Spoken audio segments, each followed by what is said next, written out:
Hello, everybody. Thanks for joining us. Adam Wedlake, Executive Director, Basketball Manitoba. Adam, let's get right into it. Let's talk about some kind of coaching. Well, it's some better news to share than the last few times we've talked. So there's stuff happening a little bit better than last month. But yeah, we earlier this week announced our annual Basketball Manitoba Super Coaches Clinic is coming back in a virtual sense, though. It's our 11th year in doing that. Unfortunately, with the state of the health conditions in the community, we've basically had no choice but to take it virtual. Usually we draw 300 plus coaches out for the 2-day event, and unfortunately too many factors at play to make it happen in person this year. So, but we're very happy to still be able to provide a virtual opportunity for our coaches to get a little bit of touch with coaching over the 1 day. So it's coming up on the 23rd of October. So actually 2 weeks from today, and we're excited about our lineup we've got. Tell me about the lineup. We've got 4 coaches. They'll give us an hour and a half each. We've got Sefu Bernard, who's the director of basketball development for the WNBA's Washington Mystics. He's a Canadian coach. He used to work with Canada Basketball in various and FIBA, various different positions, but now he's been with the head of player development there with the Washington Pro team for the last 5 years. So we've got him speaking about player development concepts, again, for more youth and younger players, and that's sort of his specialty. We've got Allison McNeil, who's the former national women's senior teams coach. She coached the Canada team for 10 years, from 2002 to 2012. Wrapping up in the London Olympics, and actually brought Canada back onto the map for female basketball and onto the global map after many years of missing the Olympics. So she's sort of seen as the early architect of getting Canada back, and Canada to this day remains a top 10 perennial team in the nation, in the world. And Coach Allison is going to be speaking about the offense that she ran over those course of the decade with the national team, and how you can integrate that into your younger team. She currently is a high school coach in British Columbia, but we're happy and lucky to have her part of this. We've got Chris Oliver, who's runs a very successful coach education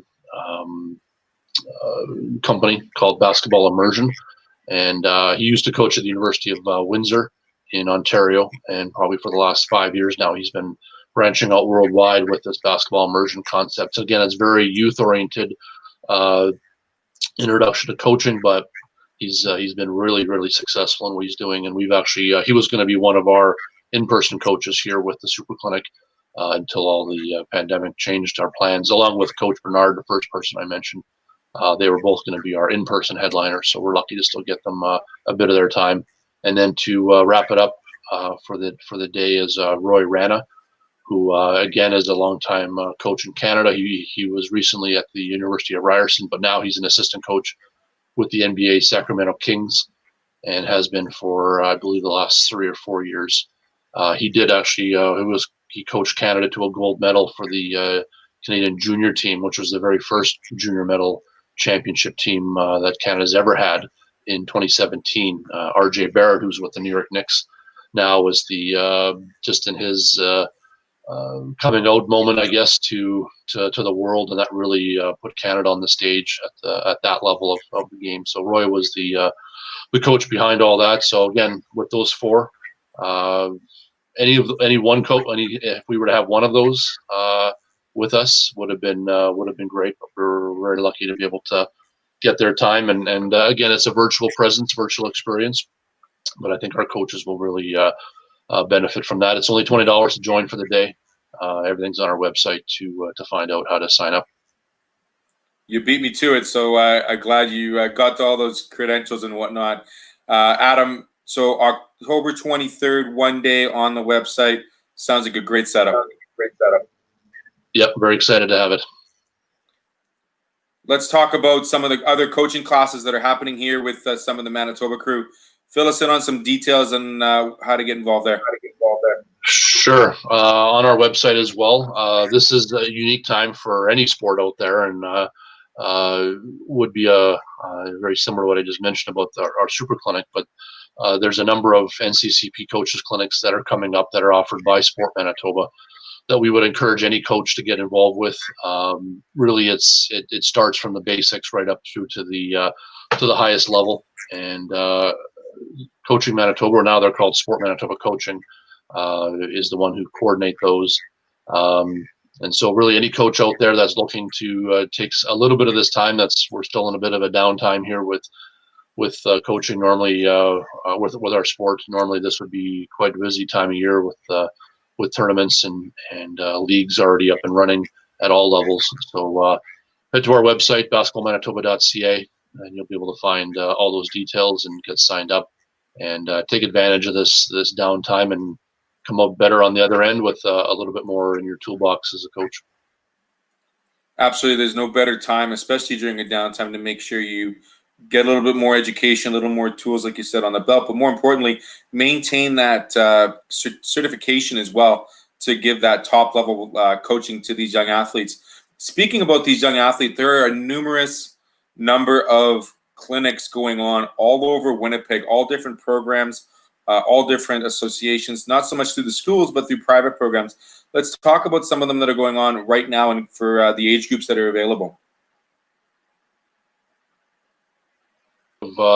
Since we got our return to play approval back in early July, through typically the July and August months are typically our basketball camp season for most, but we've seen that extend really now through the fall and September, and now through October, and even in the short term, with Winnipeg Minor Basketball being the largest operator in the province here of youth basketball experiences. They've converted basically their game day window of time that they would have already had games scheduled into practice slots. One of the biggest issues we've been facing with our return to play is, of course, access to facilities. To this day and since March, virtually every school in Manitoba remains closed and off limits to any sporting activity, and we're one of the main users of a traditional gymnasium in a school. A lot of those gyms have actually been converted into classroom space, so it's understandable. And of course, we're in a unique time in our lives in dealing with all this. So even if we were to push hard and get those gyms open, they're full of tables and chairs being used all day, every day for overflow classroom needs. So it's definitely understandable. But on the flip side, we still obviously want to provide an experience for young people to stay active, stay healthy, under the restrictions we have. So starting up next week, actually as early as next week, Winnipeg Minor will be offering, they've got over 1,000 kids signed up in a controlled practice environment that, again, where the games would normally be being scheduled, is starting up. Attack Basketball is another large club that's been offering programming the last few weeks. Mayhem Basketball, which is another one, has been offering since early September. Those still opportunities to get involved in all three. Plus, there's other small, those are more ongoing, regular programming. Also in Brandon, and the Junior Bobcats are offering an experience very similar to what I've just said. So there's opportunities to get involved with all those still. There's also a lot of weekend only or one-off smaller camps that say people can't make or don't want to make a full-time commitment to the experience, but can still get involved in a shorter term period. So again, there's new ones being added all the time.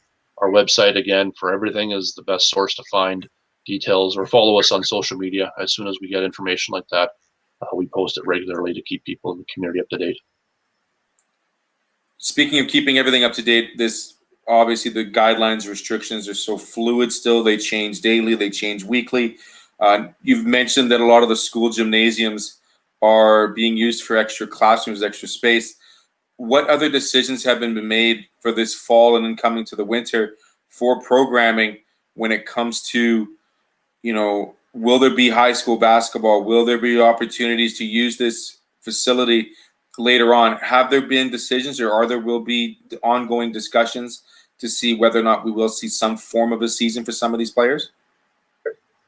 Well, yeah, it's definitely very fluid right now, and every day or every week something changes.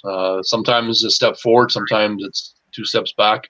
An example of that 2 weeks ago, actually, to today, is when the province announced the status for the Winnipeg Health Region to move into the orange status. And that was the same day we actually had moved ourselves forward half a phase step forward to allow for what we were calling it as shared equipment, to allow, if you use the basic concepts in a practice, allow a player to pass the ball to each other or rebound a ball with each other, basically two players using the same piece of equipment. So we had advanced that in the morning, and then about 6 hours later, the province put out the announcement of the orange status that was taking effect for the Winnipeg region. So it was a Friday, so it really didn't make any impact, and nobody was, it's still a work day, still a school day. So it, again, that was sort of the one step forward or half a step forward and one step back, unfortunately. And that remains to this day. We're actually unfortunately going to have to keep that extended until the orange status in Winnipeg, the greater Winnipeg area, remains in play. Outside of the Winnipeg region, we did allow for that move forward to what we call as phase 2.5. It's getting a little closer, which again allows for that shared equipment. So there's programming happening, different basketball in Steinbacher, Winkler, and Morden, and Dauphin, and Thompson, and Brandon, some other smaller communities as well. So it's happening. Unfortunately, it's still a bit more restricted in the Winnipeg area. The other piece that was supposed to be announced this week, and then they gave themselves another 2 or 3 weeks to make a decision, is the U Sport, or CIS, as most people still reference it, University Sport in Canada, was supposed to decide by this week if there was going to be a season or not in January. That includes basketball and volleyball at the university level in Canada, all parts of Canada. And so I believe they've given themselves into the 2nd of November now to just make a decision, and it may still go either way. It may be, if they say yes, it could still be very restricted to, they actually had already made some initial plans to break Canada West, which is basically involves all of Western Canada, and 4 different health authorities, all having different priorities and different stages that they're dealing with and realities, to actually go back to what was the old GPAC, Great Plains Athletic Conference, that had played basketball-wise and volleyball-wise for years up until the early 2000s, to go back to basically just involve the universities from Winnipeg, Manitoba, Brandon, and Regina to be in a small league. So that would eliminate or reduce some travel, especially through airlines, and maybe minimize some hotel times and costs. But it's still all very up in the air. We don't know exactly where that may head. And then obviously the trickle down that it may have into the high school season is still a big question mark too. Certainly is a big question mark. We hope to hear that there will be better times ahead and more opportunity for kids to get back to a sport that they love to play and dribble around with more friends, not just by themselves. I often wonder how you can share one puck amongst 6 or 12 people on an ice, but you can't share a basketball. Regardless, I'll leave it at that. One thing that we do know for certain, Adam, 25 years. This slipped under the radar. Congratulations are in order, simply because you've held this position for quite a while, and not only that, you've done a great job doing it, Adam. So I want to say congratulations. What have you been able to experience in 2 decades and a half of being with Basketball Manitoba, and what do you look forward in the next 25 years you're involved? Well, thanks kindly for the nice words there, Theo. Yeah, this last month ago or so was past 25 years for myself, and I started actually a little even earlier than that as a summer student, they called us, back in the early 90s. So actually it's been a little longer, but officially as a full-time employee since the fall of 1995. Funny enough, that was the very first year of the Toronto Raptors and Vancouver Grizzlies, who are now the Memphis Grizzlies, starting up. So it was definitely a new and unique time for our sport. And that was sort of, you sort of look at these different high water marks that have happened over the last quarter century that I've been lucky enough to be around. And that was definitely a big one, and continue to this day of having a large presence of pro basketball and sort of on the minds of Canadians. And that only makes our job a little easier, and kids are a bit more excited. And definitely there's no shortage of ways to find content like that online, especially these days, has really, really transformed over the last, in my time here. So, but yeah, it's been definitely an evolving time. The last 7 months here now, or 8 months almost, it felt like its own 25 years. at times, because it's been probably the toughest, I would say, out of the full time I've been, is to manage and trying to keep the sport moving forward, of course, but in a safe manner, to ensure that our organization remains fluid and is still in some sort of operable fashion once we come out on the other end of this. And that's always the biggest one. We've gone, I remember in the early, it was just shortly after I had started, we went through a lot of impacts in 97 when there was the flood of the century happened in the spring there, and a lot of cancellations, a lot of impact around that. And we thought that was, we've never seen anything like that again, but that probably impacted us for maybe a month, maybe two at the most. And but we still knew at the time that, okay, floodwater comes, it will recede, it will get warmer, it will go away. But this is one we're in right now. Really, without knowing a clock on this, is probably the toughest. Knowing how long we'll be sort of in this state of holding pattern. But yeah, thanks for the nice words. It's been a fun run. Last question for you before I let you go, fine sir. Are the Lakers going to win, or are the Heat coming back? Well, I hope that there's always enjoy the 7-game series to max out just for a bit more court time, and it's been a definitely unique one to even think that we're in October here and we're talking about the NBA Finals, where that should have been done back in June, just no different than the Stanley Cup or other sports that have been sort of flipped on their ear. So I think that they'll definitely take it. I think they're definitely the strong team. Miami they definitely overachieved in the last few series to knock off the Raptors and the Celtics to get there. So I think that as much as they'd want to still win, I think that the clock is striking midnight for the Cinderella team that they've been the last few, I guess the last month or so now. So, but if we get another one game out of this, then, or maybe two, that's a bonus and never hurts to see. But I think LeBron has been just way too dominant with the team that they've built around him. Lakers are most likely, I would put money on them now. Not being too risky of a gambler, but I'll bet on them when they're in this position right now to win. Always the safe bet with Adam Wedlake, Executive Director of Basketball Manitoba. Thanks for joining me today, Adam. We look forward to chatting with you next month with some good news, hopefully, for youth sports, however they put that together in those small conferences, the entire Western or the entire Canada, and the trickle-down effect that may ensue. Thank you so much for your time, and have a great rest of the weekend. And happy Thanksgiving to you and your family, Adam. You as well, Theo. We'll keep in touch. Thanks. Adam Wedlake with me here, Basketball Manitoba Executive Director. Thanks for watching ASTV Sportscast, and we'll catch up with you next month. This has been good for now. We'll talk to you soon. Bye-bye.